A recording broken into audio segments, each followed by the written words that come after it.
İyi günler arkadaşlar, kanalımıza hoş geldiniz. Bu videoda Hande Erçel'in bugün geldiği noktadan ve etkisinden bahsedeceğiz. Hande Erçel yıllar içinde yalnızca başarılı bir oyuncu değil, aynı zamanda güçlü bir marka haline geldi.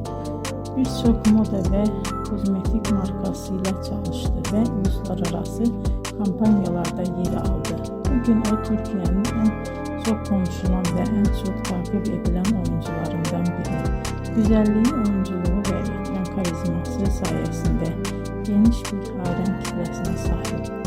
Hande Erçel'in hikayesi bize şunu gösteriyor.